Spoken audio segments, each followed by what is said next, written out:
The Grand Council chamber floated in space above the gas giant Kelthros Prime. Inside the massive crystalline dome, representatives from 47 different alien civilizations waited in silence.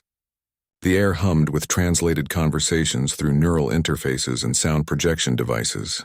Some aliens breathed methane, others lived in water-filled suits, and a few existed as pure energy contained in specialized armor. Ambassador Daehyun stood in the center of the circular floor. He was a middle-aged human with graying hair at his temples and a somewhat wrinkled suit that had seen better days. His hands rested casually in his pockets as he looked up at the throne platform where Emperor Thraska hovered. The Emperor was a being of pure energy, his consciousness contained within ancient ceremonial armor that glowed with purple light. The Emperor's voice boomed through the chamber, translated instantly into every language present. "We have summoned you here, human representative, to deliver judgment. Your species has been evaluated by the Valtrine hegemony. You have been weighed against the standards of civilized galactic society." Daehyun said nothing. He simply waited. Humanity has expanded across 147 star systems in merely 2 centuries. The Emperor continued. You consume resources at alarming rates. You disregard established territorial boundaries. You have violated 17 separate agreements with neighboring civilizations. Your species grows too quickly, takes too much, and respects too little. Around the chamber, alien heads nodded, or their equivalent gestures showed agreement. The humans were newcomers, barely children in galactic terms. Most species took thousands of years to achieve what humanity had done in 200. Therefore, Emperor Thraska declared, his voice carrying the weight of absolute authority, the Valtrine hegemony hereby declares formal warfare upon the Terran sovereignty and all human-controlled systems. You have 30 days to surrender your colonies and submit to hegemony oversight. Failure to comply will result in total military action. The chamber fell into the kind of silence that follows terrible announcements. War declarations were rare in the galaxy. The hegemony controlled 30% of all known space. Their military had never lost a conflict. When they declared war, the outcome was always the same: extinction or complete submission. Every ambassador present lowered their heads or performed their species' gesture of respect for the condemned. Some of the more sympathetic aliens even transmitted quiet messages of condolence to Daehyun through private channels. Daehyun reached into his jacket pocket. The motion was slow and deliberate. He pulled out a thick cigar, the kind made from earth-grown tobacco. The chamber's environmental systems immediately detected the change and adjusted to filter the smoke that would soon follow. He produced an old-fashioned lighter. The flame sparked to life with a soft click. Daehyun brought the cigar to his lips and lit it carefully, rotating it to ensure an even burn. He took a long, slow drag, his eyes never leaving the Emperor's glowing form. Then he exhaled. A stream of gray smoke drifted upward in the recycled atmosphere, and Daehyun shrugged. It was not a dramatic gesture. His shoulders simply rose and fell in the universal human expression of indifference. One hand held the cigar. The other reached up to adjust his tie, which had been slightly crooked. "You got 3 weeks," Daehyun said. His voice was calm, almost conversational. He spoke the way someone might comment on the weather or the quality of coffee. The chamber erupted. Aliens turned to each other in confusion. Translators worked overtime to ensure they had correctly interpreted the human's words. The Kelvari ambassador, an insect-like being with multiple eyes, clicked rapidly in distress. The Thendril representative, who existed partially in another dimension, flickered in and out of visibility from shock. "Excuse me?" Emperor Thraska's voice carried a note of something that might have been surprise. "You dare— 3 weeks," Daehyun repeated. He took another drag from his cigar. "Maybe less. Depends on logistics and whether our engineers have finished their current projects on time. You know how construction schedules can be." He said it like he was discussing a building renovation, not responding to a declaration of extermination. Commander Velthrin, the military leader of the hegemony fleet, rose from his seat among the observers. He was a tall, angular being with blue-gray skin and 4 arms. "Human, you clearly do not understand the situation. The hegemony commands 15,000 capital ships. Our technology has been refined over 10,000 years. Your species discovered faster than light travel barely 2 centuries ago. You stand no chance." Daehyun turned to look at the commander. He studied him for a moment, the cigar glowing softly between his fingers. "Sure," he said finally. "Probably right about all that." "Then why—" Tell you what, Daehyun interrupted, his tone still maddeningly casual. Go ahead and try. You've got 30 days before you plan to start shooting, right? Use that time however you want. Prepare your fleets, run your simulations, polish your weapons. Do whatever makes you feel confident. He walked slowly toward the exit portal, each step echoing in the now silent chamber. At the doorway, he paused and looked back over his shoulder. But fair warning, you might want to actually look at what humans have been doing for the last 50 years. Not the diplomatic reports, the real stuff. Check our industrial output. Look at what we build in our spare time. He smiled, and there was something cold in that expression. We're not warriors by nature, Commander. We're builders, engineers, problem solvers. And, Felthrin demanded, and you just became a problem. Daehyun took one last drag from his cigar. See you in 3 weeks, maybe. He walked through the portal and disappeared. The Grand Council chamber remained frozen in confused silence for several seconds. Then Emperor Throska spoke, his voice carrying forced certainty. The human is clearly delusional. Fear has broken his mind. We will proceed as planned. But across the chamber, some of the older ambassadors exchanged worried glances. The Kelvari representative accessed historical databases, searching for any previous interactions with humanity that might explain such confidence. The Thendril Collective's ambassador began quietly withdrawing trade assets from systems near human space. Because there was one thing every species in the galaxy understood. One universal truth that transcended language and culture. When someone faces extinction with a shrug and a smile, they either know something you don't or they're insane. And nobody who had dealt with humans thought they were insane. Aggressive, yes. Expansionists, certainly. Unconventional in their methods, absolutely.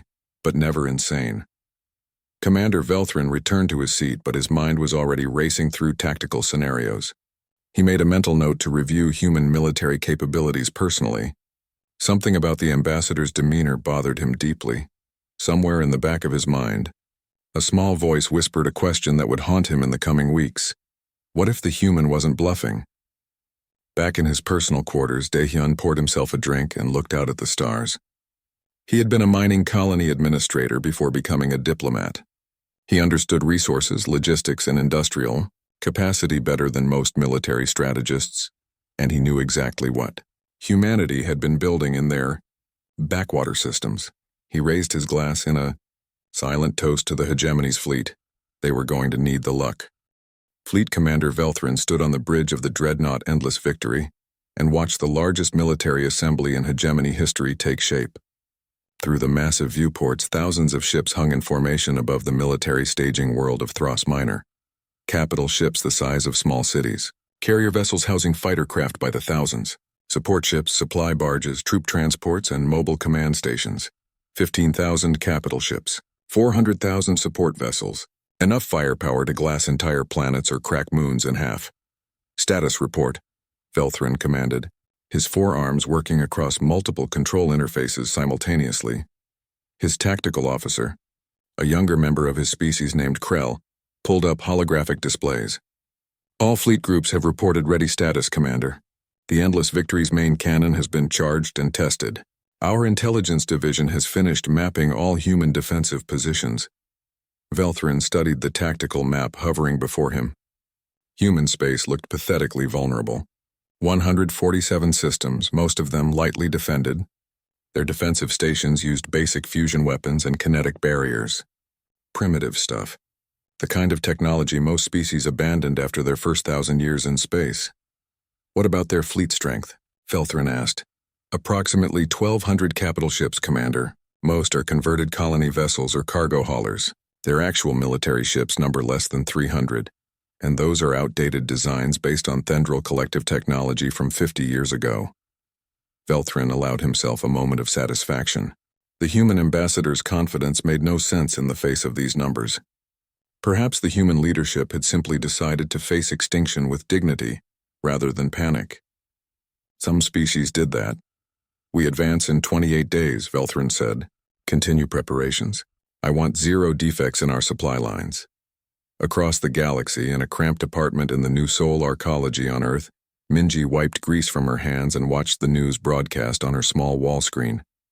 She was a shuttle mechanic, one of millions who kept civilian transport running across human space. Her apartment was tiny, just a bedroom and bathroom combined with a small kitchen, but it was home. The news showed the hegemony's war declaration playing on repeat. Analysts discussed military strengths and territorial disputes. Some called for immediate evacuation of border colonies. Others demanded the government negotiate peace at any cost. But Minji noticed something odd. The official government response was a single statement. All citizens should continue normal operations. Follow standard work schedules. No evacuation is necessary at this time. No panic. No emergency broadcasts. No martial law. Just continue working. Minji's neighbor Taijin knocked on her open door. The old man was in his 80s, still sharp-minded despite his age. He had served in the expansion wars 40 years ago, back when humanity fought rogue AI that tried to wipe out the outer colonies. "You watching this nonsense?" Taijin asked, settling into her only chair without invitation. He pulled out a cigarette and lit it, ignoring the no-smoking regulations that nobody enforced anymore. "Yeah," Minji said. "Seems bad." Taijin laughed, a dry sound like rocks tumbling. "Bad? Kid, this is the best thing that could have happened to us. How do you figure that?" "Because," Taijin said, blowing smoke toward the ceiling, "humans are really, really good at exactly one thing. We're excellent at being underestimated." Minji frowned but said nothing. Taijin had a way of seeing things that others missed. He had survived 3 major battles during the AI wars, each one supposedly impossible to survive. "Watch," Taijin continued. "These aliens think they know us. They looked at our ships and saw old technology. They counted our weapons and saw small numbers. But they forgot to ask the important question." "What question?" "What were we building while they were busy counting?" Meanwhile, across the galaxy, the other alien civilizations began making quiet preparations. The Kelvari Compact started relocating trade stations away from human borders. The Thendril Collective recalled all diplomatic staff from human worlds. Insurance companies refused to cover any assets in systems neighboring human space. Everyone prepared for humanity's extinction. It was simple mathematics. The hegemony had never lost. Humanity was too new, too weak, too unprepared. But in the shadows of the Galactic Information Network, strange patterns began to emerge. Human commercial vessels did not flee the border systems. Instead, they continued their normal trade routes. Some ships even moved toward the areas where hegemony forces were staging, as if unaware of the danger. Human military vessels did something even stranger. They disappeared, not destroyed, not retreating. Simply gone from all sensors and tracking systems. Over 700 military ships went dark simultaneously, their transponders shut off, their locations unknown. The Kelvari Intelligence Service found this disturbing enough to send a priority report to their leadership. The report asked a single question: why would a doomed species hide their military instead of using it to defend their homes? Nobody had a good answer. On the planet Busan Secondary, a mining colony in human space, workers continued their regular shifts. The colony specialized in extracting rare metals from asteroid fields. Giant industrial ships moved between the asteroids, using massive drilling equipment and fusion torches to cut apart rock and process ore. The colony administrator, a woman named Jiwon, received a coded message from Earth Command. She read it twice, then called a meeting with her senior engineers. "New work order," she said simply. "We're switching to project redirection." The engineers nodded. They had been trained for this. Every human colony administrator had received the same classified briefing 3 years ago. Back then it seemed like paranoid preparation for a war that would never come. Now it seemed like wisdom. "How long?" one engineer asked. 72 hours to full conversion, Jiwon said. "Earth Command wants us operational before the hegemony reaches the border." "We can do 70, the engineer said. "But it's going to be ugly." "Ugly works," Jiwon replied. Similar conversations happened across human space, on mining colonies, construction platforms, industrial stations, and research facilities. Ordinary humans doing ordinary jobs received new orders and began implementing plans they had practiced in secret for years. The galaxy saw humans continuing their daily lives. What the galaxy did not see was the transformation happening behind closed doors and inside civilian facilities. Back on the Endless Victory, Commander Velthrin received intelligence updates from his scouts. They reported no change in human defensive postures, no fleet movements, no evacuation efforts. "They've given up," Krell said. "The humans know they cannot win, so they simply wait for the end." Velthrin wanted to agree. The evidence supported that conclusion, but something nagged at his mind. The human ambassador's confidence. That casual shrug. The specific mention of 3 weeks. Pull up all data on human industrial capacity, Velthrin ordered. Sir, just do it. I want to see their construction output for the last 50 years. Krell compiled the data. Holographic charts filled the air around them, showing production numbers, resource extraction rates, and manufacturing capabilities. Velthrin studied the numbers in silence. After several minutes, he spoke quietly. These numbers cannot be correct, sir. According to this data, humanity extracts and processes more raw materials per capita than any other species in the galaxy. Their construction output exceeds even the Thendril Collective, and they've been building for 3,000 years. Perhaps the data is inflated, Commander. Humans are known to exaggerate. Velthrin zoomed in on specific entries. These are verified by our own observers. Multiple independent sources confirm these numbers. He pointed at one particular line. Look at this.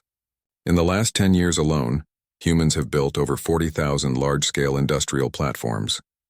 That's more than most civilizations build in a century.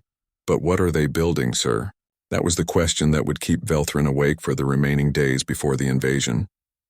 The data showed massive construction efforts, enormous resource consumption, and industrial capacity that seemed impossible for such a young civilization.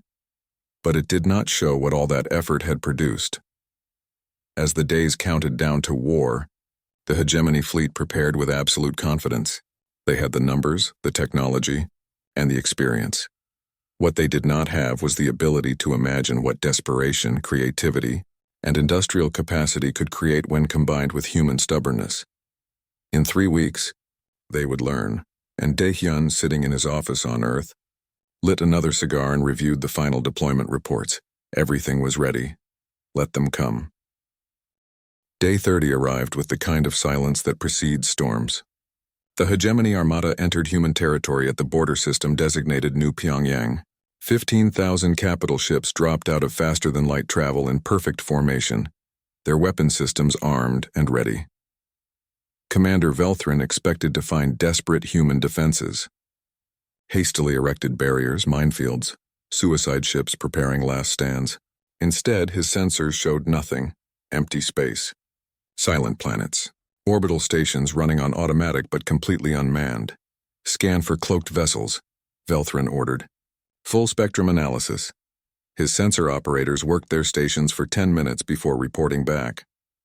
Nothing, Commander, no ships. No defensive platforms, no weapons signatures. The system is abandoned, but it was not abandoned. 3 million humans still lived on New Pyongyang's primary colony world. Velthrin's telescopes could see lights in the cities. Atmospheric analysis showed industrial activity. Life signs everywhere. They just had no military presence whatsoever. Advance to the next system, Velthrin said, his voice tight with suspicion. Battle Group 7 will occupy this system and secure the colony. The rest of the fleet continues inward. The armada pushed deeper into human space. System after system showed the same bizarre pattern. Millions of humans going about their daily lives while absolutely no military forces defended them. It was as if humanity had simply decided that resistance was pointless and continued living while waiting for conquest. On the bridge of the Endless Victory, Velthrin studied reports from occupied systems. His forces met no resistance. Human civilians watched hegemony troops land with what could only be described as mild interest, then went back to work. Some even waved. This is wrong, Velthrin muttered. Krell looked up from his station. Sir? No species acts like this. Where is their military? Where are their defenses? Velthrin pulled up the tactical map showing all human systems. We've advanced through 23 systems. Not a single shot fired. Not one human soldier encountered. Perhaps they truly have surrendered, Commander. Maybe the ambassador's bravado was just pride before inevitable defeat. Velthrin wanted to believe that, but decades of military experience screamed warnings in his mind. Something was very wrong. Then his communication officer interrupted. Commander, we're receiving a message from Battle Group 5. They've entered the Jinwu system and are reporting unusual readings. Define unusual. They're not sure, sir. Something about the system's star. They're requesting your direct attention. Velthrin opened the communication channel to Battle Group 5. The face of Captain Morin appeared, a veteran officer with a distinguished service record. But now Morin looked confused and slightly afraid. "Report," Velthrin demanded. "Commander, we entered the Jinwu system to secure the industrial colony on the fourth planet. Standard approach, no complications. But as we moved into orbit, our sensors detected something strange." "Explain." "The system's star flickered, sir." Velthrin frowned. Flickered? "Yes, sir. Not dimmed or flared. It flickered, like something passed in front of it. Something impossibly large." Before Velthrin could respond, Morin's eyes went wide. "Sir, sensors are going insane. Something is." The communication filled with alarm sounds and shouted warnings. Velthrin watched his tactical display as Battle Group 5's formation suddenly scattered in apparent panic. "What's happening?" Velthrin demanded. "Morin, report!" "Commander, there's a ship." Morin's voice carried pure shock. It came from behind the colony's moon. "Sir, this thing is massive. Our computers estimate it's approximately 300 kilometers long. It's covered in what looks like industrial scaffolding and mining equipment. It's not even built like a warship. It looks like what? Like one of their old colony ships, sir. A generation vessel from their early expansion period. But they've modified it. There are weapons ports everywhere, and the entire front section appears to be a converted asteroid mining drill the size of a city." Velthrin felt cold certainty settle in his chest. "Battle Group 5, withdraw immediately." "Do not engage," but it was too late. A human voice transmitted across all frequencies. The voice was calm, almost bored. "Yeah, this is Captain Hyunwoo of the Terran Sovereignty naval ship Steady Progress. You're kind of in our work zone. We're doing maintenance on the colony's orbital infrastructure. Gonna need you to leave." Velthrin heard Morin respond with confusion. "This is a military operation. We are claiming this system under hegemony authority. Stand down or be destroyed." There was a pause. Then the human captain spoke again, and this time his voice carried a note of mild annoyance. "Okay, couple things. First, we're not a military vessel. This is a converted generation ship currently under contract with the Jinwu Colonial Authority. Second, if you don't leave, you're gonna damage our equipment. And third, if you shoot at us, we're gonna have to file a workplace incident report, and honestly, the paperwork is ridiculous." Battle Group 5 opened fire. 800 hegemony warships unleashed their weapons simultaneously. Energy beams, kinetic projectiles, and plasma torpedoes struck the massive human vessel. The weapons' impacts lit up the dark side of the planet like a new sun. For 5 seconds, the barrage continued with enough firepower to destroy a small moon. When the weapons fire cleared, the human ship was still there, completely undamaged. "Okay," Captain Hyunwoo said, his voice now carrying genuine irritation. "Now you've gone and done it. Guys, spin up the drill. Looks like we're adding combat bonus to this month's timesheets." What happened next would be analyzed in military academies for generations, though most students would never quite believe it. The massive mining drill on the front of the Steady Progress began rotating. It was designed to bore through solid asteroids, powered by fusion reactors that could energize a small city. As it spun faster, it began pulling in the surrounding space debris and gas, creating a swirling vortex of matter. Then the human ship accelerated. It moved with impossible speed for something so large. The drill hit the hegemony formation like a hammer hitting eggs. Ships simply came apart, their hulls unable to withstand the combination of kinetic force and the drill's cutting mechanisms. The Steady Progress plowed through the formation in a straight line, leaving a trail of debris and disabled vessels. But that was not the worst part. As the human ship passed through the formation, dozens of smaller vessels emerged from bays along its sides. These were not military craft. They were cargo shuttles, mining pods, and construction mechs, but each one had been fitted with weapons in ways that seemed almost casual. A mining laser here, a cargo manipulator arm there, fusion torches redirected as makeshift weapons. The pilots of these civilian craft fought with a practical efficiency that disturbed Velthrin deeply. They did not fly like trained military pilots. They flew like workers doing a job, competent and methodical. A mining pod used its rock-cutting laser to slice through a destroyer's hull. A cargo shuttle simply rammed a cruiser, its reinforced loading bay crumpling the warship's command section. In 15 minutes, Battle Group 5 was destroyed. 800 warships reduced to debris and disabled hulks. The Steady Progress returned to its position near the moon, the drill slowly spinning down. Captain Hyunwoo's voice came across the channels again. Okay, we're gonna tow away your damaged ship so they don't interfere with our work. Survivors will be dropped at the system's edge. Please make sure to collect them. Oh, and you're gonna need to reimburse us for the ammunition we used. Standard colony defense rates apply. On the bridge of the Endless Victory, complete silence reigned. Velthrin stared at his tactical display, trying to process what he had just witnessed. His mind, trained by decades of conventional warfare, struggled to understand what had happened. A civilian ship. A converted colony vessel operated by industrial workers. It had destroyed an entire battle group. Krell spoke quietly. Commander, if that's what a civilian ship can do, what will their actual military vessels be like? Velthrin had no answer, but a terrible suspicion was forming in his mind. The human ambassador had warned them. Check what humans build in their spare time, he had said. Not military infrastructure, just what they build. Get me intelligence on all human civilian vessels, Velthrin ordered. Cargo haulers, mining ships, colony transports, everything. I want to know what they've been doing with their civilian fleet for the last 50 years. The reports came back over the next hour. Each one made the situation worse. Human cargo haulers had been retrofitted with torpedo bays. Mining vessels carried mass drivers capable of accelerating asteroids to relativistic speeds. Colony transports were mobile fortresses. Even the small repair shuttles carried weapons. Humanity had not built a military fleet to face the hegemony. They had militarized everything. Every ship, every station, every piece of industrial equipment had been designed with dual purposes. And if their civilian vessels could do this much damage, what about their actual military? Velthrin sent out new orders. The invasion would continue, but with extreme caution. He needed to understand what humanity had actually built before committing his forces further. But deep down, he already knew the truth. Humanity had not prepared for war. They had prepared for exactly what they were, builders and engineers who knew how to repurpose everything when needed. Emperor Throska demanded answers. The being of pure energy pulsed with colors that indicated extreme agitation, his containment armor barely holding his rage in check. The throne room was filled with military commanders, intelligence officers, and strategic advisors, all trying to explain how Battle Group 5 had been destroyed by what amounted to a space construction company. How? The Emperor's voice resonated through the chamber like thunder. How does a primitive species destroy 800 warships with a civilian vessel? Commander Velthrin stood before the Emperor, his forearms held in a gesture of respectful attention.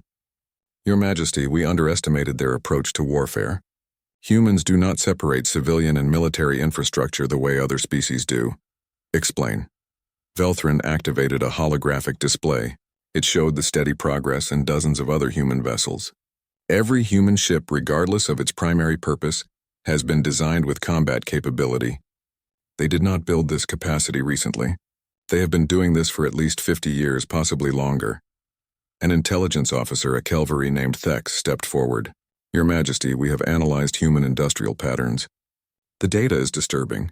Humanity produces more tools, vehicles, and infrastructure per capita than any other known species. But the key factor is redundancy. Redundancy? Yes, Your Majesty. Humans build everything with multiple purposes. A cargo hauler is also a potential warship. A mining drill is also a weapon. A construction platform is also a fortress. They waste resources by over-engineering everything. But in wartime, this waste becomes advantage. Emperor Throska flickered with darker colors. This is inefficient, wasteful. How have they sustained such an approach? Because, Your Majesty, Thex said quietly, humans have an enormous industrial base. Earth's solar system alone has 35 billion inhabitants, and almost all of them work in construction, engineering, or resource extraction. They have been building non-stop for 200 years. The Emperor fell silent, processing this information. Finally, he spoke. What is the status of our invasion forces? Velthrin brought up a tactical map. We have secured 43 human systems, Your Majesty, but we have encountered resistance in every system where industrial facilities are present. The pattern is consistent. Civilian workers repurpose their equipment and fight back with improvised weapons and tactics. Improvised, the Emperor repeated. You mean untrained civilians are resisting professional military forces? Yes, Your Majesty. And effectively. Velthrin highlighted several incidents on the map. In the Kyungsoo system, Construction mechs were reprogrammed for combat. These are machines designed for building structures, but humans modified them to tear apart ship hulls. In the Suhyun system, factory workers turned their industrial fusion torches into weapons. In the Donghae system, civilians used magnetic cargo cranes to throw our own damaged ships back at our fleet. The throne room filled with uncomfortable silence. This was not how wars were supposed to work. Civilians were supposed to hide or surrender, not fight back with construction equipment. Then every screen in the throne room suddenly activated. A human woman appeared on all of them simultaneously. She was young, maybe 30 years old, wearing what looked like a technician's jumpsuit. Behind her, various pieces of machinery and equipment were visible. "Hello," she said cheerfully. "My name is Sora. I'm a systems architect for Hanul Construction and Engineering, one of Earth's larger industrial companies. I've been asked to give you all a presentation. Please hold your questions until the end." Veltrin immediately ordered his security teams to trace the signal. But the woman continued talking before anyone could shut her down. "So, you're probably wondering why you're having such a hard time with us," Sora said, pulling up her own holographic displays. "Let me explain the difference between your approach and ours." She showed an image of a typical hegemony warship. "This is how you do military operations. You build dedicated military infrastructure, specialized ships, specialized weapons, specialized supply chains. It's very efficient. Everything has one purpose, and it does that purpose very well." The image changed to show a human cargo vessel. "This is a standard human cargo hauler. Primary purpose is moving stuff from point A to point B. But see these additions here, here, and here." She pointed to various sections of the ship. "Those are torpedo bays, and these are shield generators. And this is a backup fusion reactor that can power emergency weapons if needed." She smiled at the camera. "We call it practical redundancy. You call it wasteful. But here's the thing. When someone declares war on us, we don't need to build a new military. We just change the purpose of what we already built." Sora pulled up another image, this one showing Earth's moon. The presentation zoomed in to show massive weapons installations and industrial complexes covering the lunar surface. "This is Luna, Earth's moon. We hollowed it out over the last 60 years. Everyone thought we were just mining it for resources. And we were. But we also turned it into a mobile weapons platform with enough firepower to defend an entire solar system." The image changed to Mars. "This is Mars, fully terraformed, population 6 billion, also mounting defensive railguns on both poles that can hit targets in any direction within 3 light minutes." Another image appeared, showing the asteroid belt. "This is our asteroid belt. We reorganized it. Those aren't just mining stations you're looking at. Those are automated weapons platforms. Over 100,000 of them. Each one can operate independently or as part of a network." Sora leaned closer to the camera. "See, you guys use dedicated military infrastructure. We use everything. Every factory can switch to war production in about 6 hours.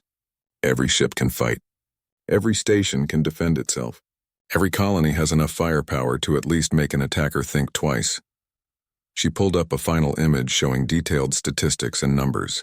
Earth's Sol system has an industrial capacity roughly equivalent to 47 standard galactic manufacturing centers. We have been building at maximum output for 2 centuries. The question you should have asked before declaring war was not, "How many warships do humans have?" The question should have been, "What have 35 billion engineers been building for 200 years?" Sora smiled again, but this time there was no warmth in it. "The answer is everything. We built everything. And now you're going to see what everything can do." The transmission cut off.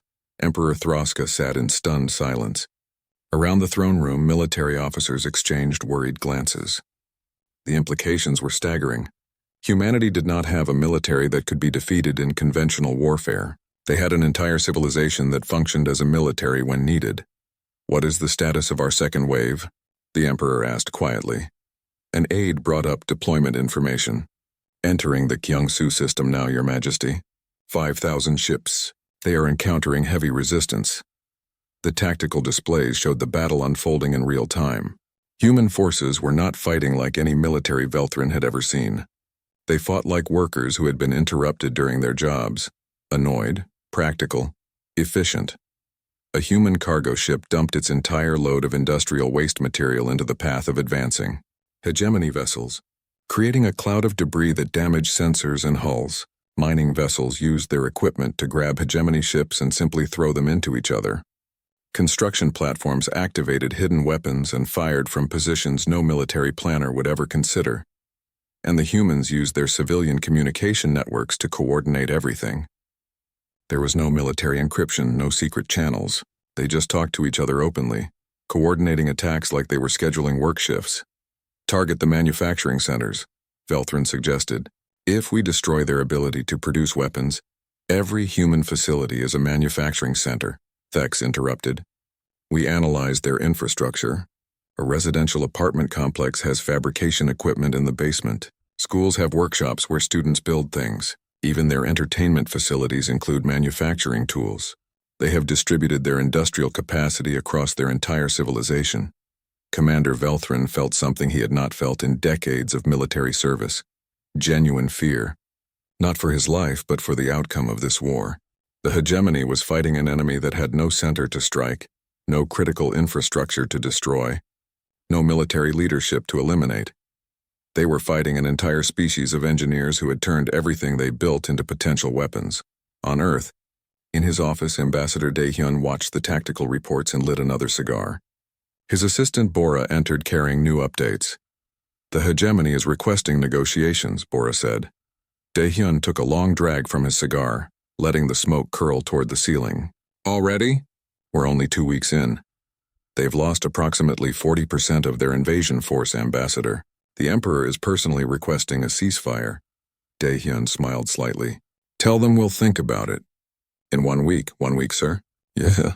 That'll give us time to finish some projects our engineers have been working on. See the stuff we've been using so far? That's all the old equipment. The new stuff is just coming online now. He looked at Bora. I want them to see what happens when you give human engineers 3 weeks and a reason to get creative. 3 weeks after the war declaration, Ambassador Daehyun walked into the neutral space station that would host the peace negotiations. The station belonged to the Thendril Collective, a species known for diplomatic neutrality. The meeting room was large and circular with viewports showing the stars beyond. Commander Velthrin was already there, along with 3 other hegemony officials. Daehyun noticed that Velthrin was missing his left arm.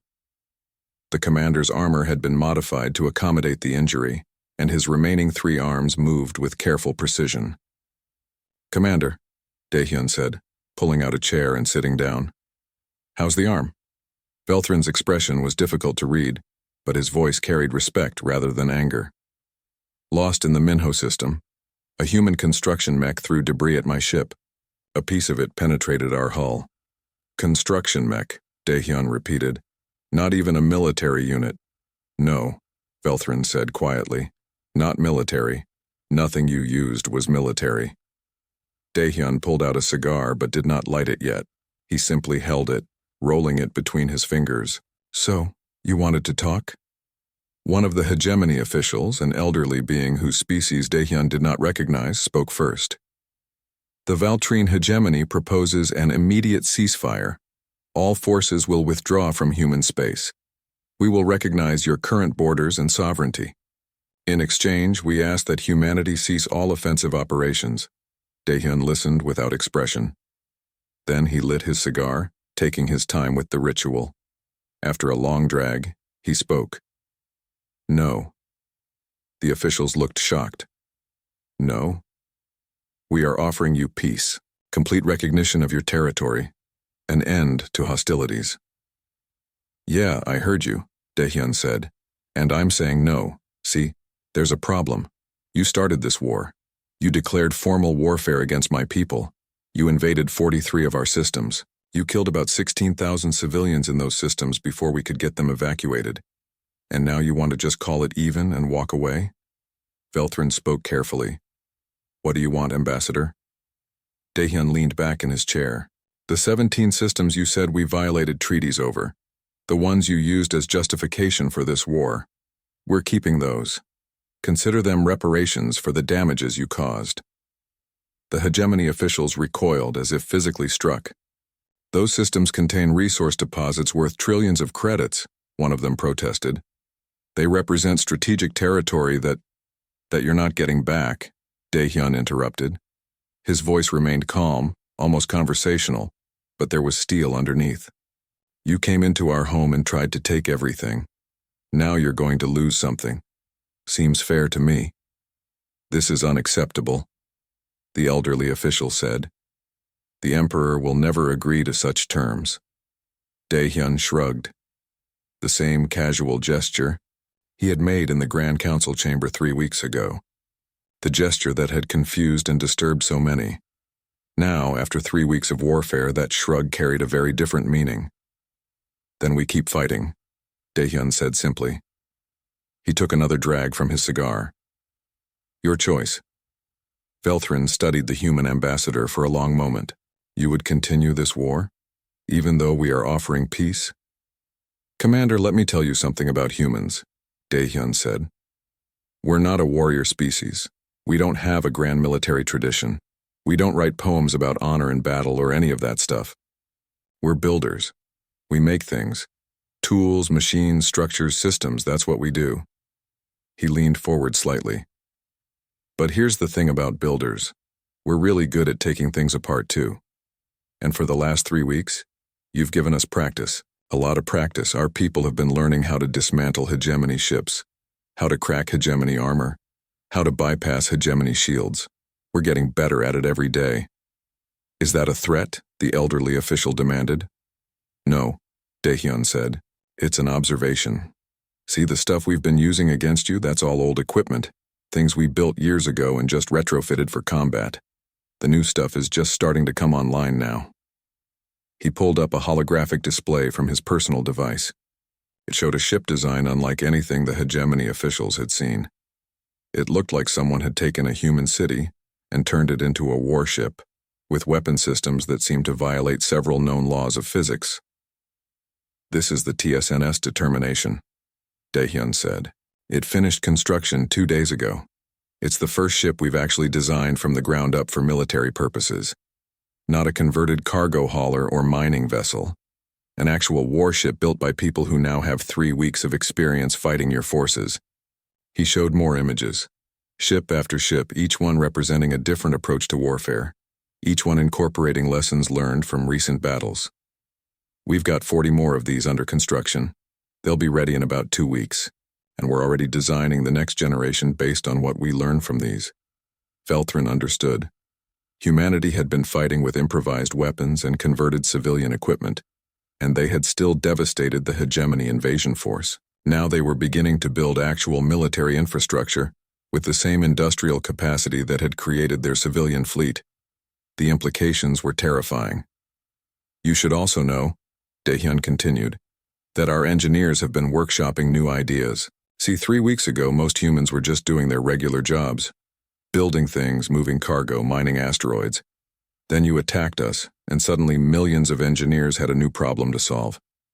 How to fight a galactic empire.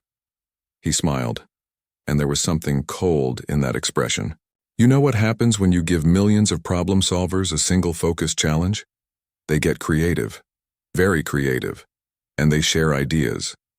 Right now, across human space, people are coming up with new weapons, new tactics, new approaches. Some of them are actually kind of scary even to us. The room fell silent. Velthrin made a gesture with his remaining arms, a sign of acknowledgement in his culture. The Emperor will accept your terms, he said quietly. The 17 systems are yours. The other hegemony officials started to protest, but Velthrin cut them off. We have lost 40% of our invasion force in 3 weeks to what amounts to civilian resistance. If humanity begins deploying purpose-built military assets, we will lose the war. Not maybe, not possibly. We will lose. He looked directly at Daehyun. You were right, Ambassador.